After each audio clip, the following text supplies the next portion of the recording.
Super Mario Sunshine is a game about Mario, Peach, Toadsworth, and a bunch of his kids all trying to go on vacation where Mario gets falsely incarcerated for graffitiing an entire island. Super Mario Sunshine! Woohoo!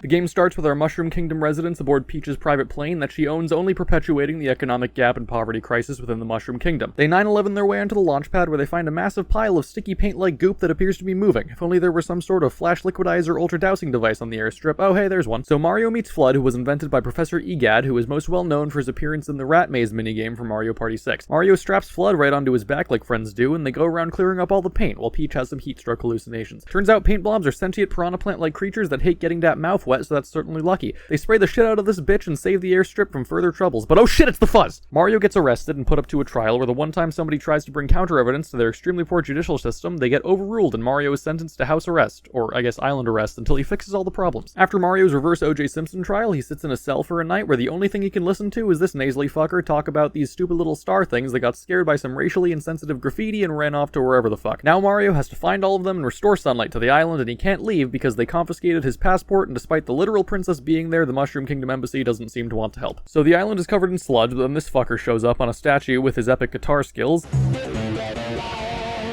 And he starts running around the plaza. You gotta spray him down until he falls over and cries and pisses his pants, maybe shits and comes, then he runs to the statue and opens up some graffiti portal, and thus the game begins. There are a ton of locations in this game, and we're going through all of them, so enjoy. First place you go is Bianco Hills. It's this pretty hillside village with a river and a big-ass windmill, but this sludgy boy destroyed a bridge, and now you gotta kill him to bring it back. Now, if you're an idiot, you take this shine, but otherwise, you keep going and head up the windmill to fight Petey Piranha. He's vibing on the rooftop here until Mario's fat ass breaks it, and they have an epic showdown. Mario stomps his stomach, and he fucking dies for real. No way he's coming back. Next, you go into this cave on the side of the hill with a big arrow pointing towards it. Once you get up this annoying hill, you go into the portal where Shadow Mario jacks your Flood Bud and you're stuck in this hellish Toy Story world without him. After that pain, you have to collect a bunch of loose change that was scattered around the windmills and the sky for some reason. Then this fat bitch comes back and you have to airstrike him and kill him again for real this time, and then you have to ride a lily pad across Flint, Michigan for another hell void, and finally you chase Shadow Bitch across the planet. There's another level, but I'm covering those at the end. Next, you have Rico Harbor, the area painted on the side of the shop of these scam artists who are harboring shine sprites despite the epidemic going on outside.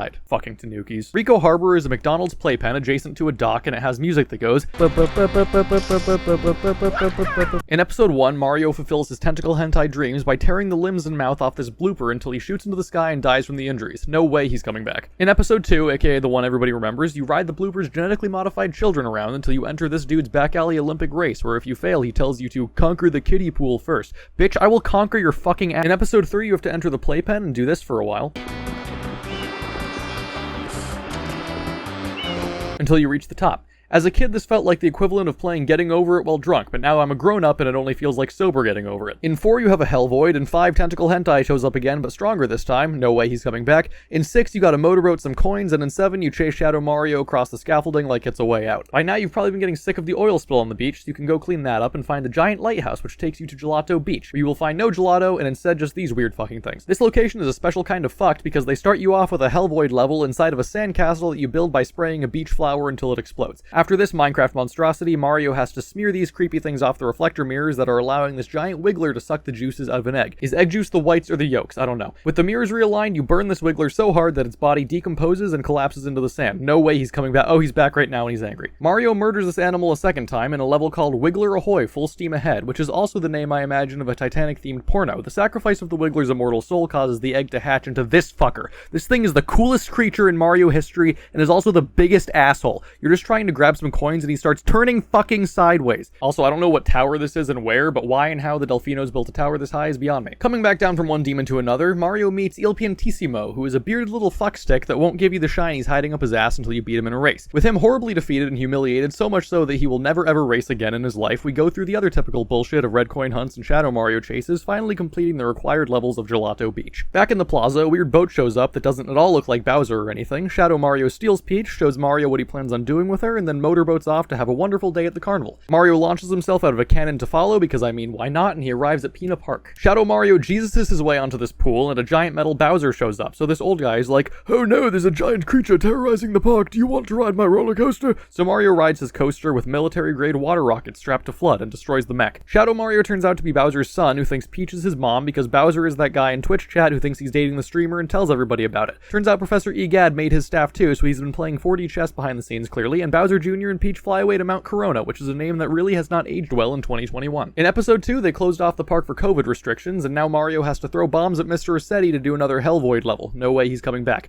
The red coin level comes early this time, and is one of those swinging pirate ships from the Jimmy Neutron movie. You'd think this level would be fun, but it's not. Next, Mario kills the local wildlife to help cure some flowers' erectile dysfunction. Now Mario can re-enter the park to help with the Ferris wheel going sicko mode, and travel up another McDonald's playpen to kill another turtle. Mario really hates turtles. Taking a quick break from Peanut Park, back in the plaza, Mario has stolen 2 new FLUDD nozzles from Bowser Jr. FLUDD's 4 modes are Piss, Jetpack, Elon Musk, and Taco Bell. Yoshi also exists now, which is pretty cool. So back in Peanut Park, you have to bring this Yoshi egg of fruit that he doesn't even know exists since he hasn't seen light yet. Yoshi hatches and has a juice meter, which is an idea that disgusts me. Mario rides Yoshi's juice-spewing ass down to the Yoshi Go round and impales him with a stick to enter yet another Hellvoid. Then you chase Shadow Mario around and we're done with Peanut Park finally, okay? Yoshi swallows a giant pineapple hull and unlocks Serena Beach, or as I call it, Bukake Beach, because I mean look at it. This place is one big fever dream. You fight a Shadow Manta that scared me as a kid, traverse a Hellvoid in a tiki mouth, go through a convoluted maze, cheat at gambling, do this.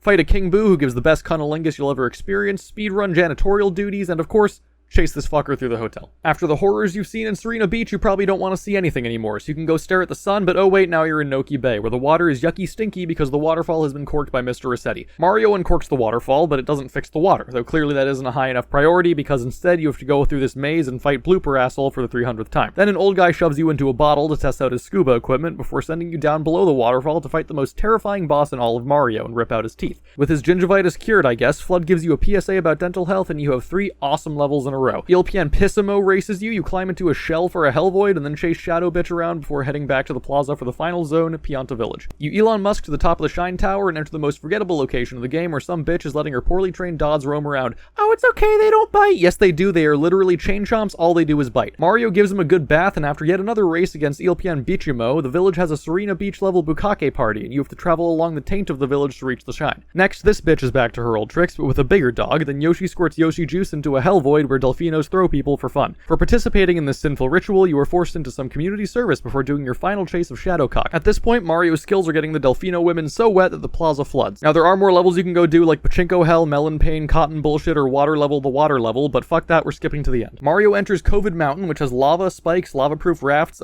clouds for some reason, and a giant bathtub all the way at the top that Bowser is chilling in. He speaks, which is cursed to hear Bowser with an actual voice, and you destroy his bathtub, revealing that he was sitting on the giant Daddy Shine Sprite, which is some kinky shit. Sunlight is restored to Isle Delfino, and Mario gets the vacation he finally deserves. Meanwhile, Bowser and his son are watching from the sidelines, and Bowser Jr. reveals that he knew Peach isn't his mom and Bowser was just being horny, but he wants to fight Mario again when he's bigger, even though in every future appearance of Bowser Jr. he seems to be the same age, so hey, maybe sequel? Just kidding, they did this shit instead. That was Super Mario Sunshine. It gets 9 out of 10 ELPNtissimos. Bye.